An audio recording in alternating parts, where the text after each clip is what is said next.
flirting behavior, this is obviously, this is one of the things that drew you to her, and now you're thinking, hey, is this going to draw other people, other men to her as well? It's an important question to raise.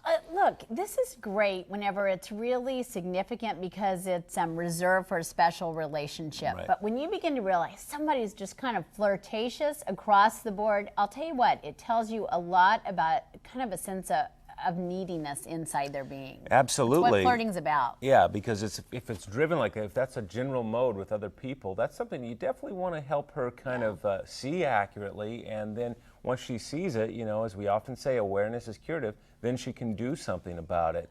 And that's one of the reasons in this book I wrote called High Maintenance Relationships, I have a chapter devoted to the flirt. That's the name of the chapter.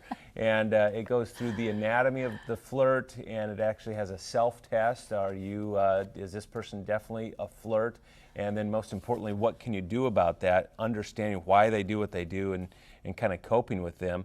And one of the things I mentioned in here is don't play the blame game, because if you start to kind of put your thumb in her back about this, it just makes the issue all the more flagrant, and it does the very opposite of what you're wanting to do, or it shuts her down completely. And you don't want to snuff that out, because that's one of the things, that's what sparkles about her. That's one of the things that you like about her as well. Absolutely. In fact, what I'm thinking of, it's just a great way. Isn't humor a great kind of intervention when it comes to this? Because look, it's one thing whenever you're a little flirtatious child. It's another thing when you're a teenager. It's another thing in a dating relationship. But over time, flirting becomes less appropriate, but it's kind of a learned pattern. It's a way that you get attention, and people seem to like it. It makes other people feel good. It makes you feel good about yourself.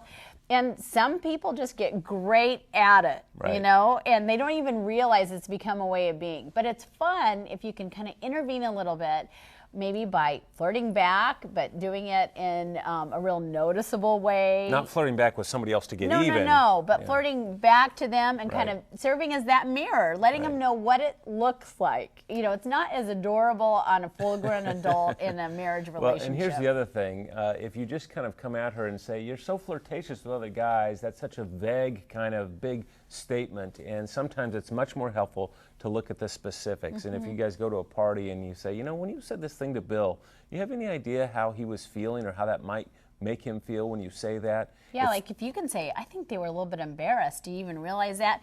But here's the other thing. Nagging is so difficult. It really doesn't work. Right. What really works is vulnerability. If you just say, hey, you know what makes me feel so bad when I see you do that? Am I not giving you enough attention?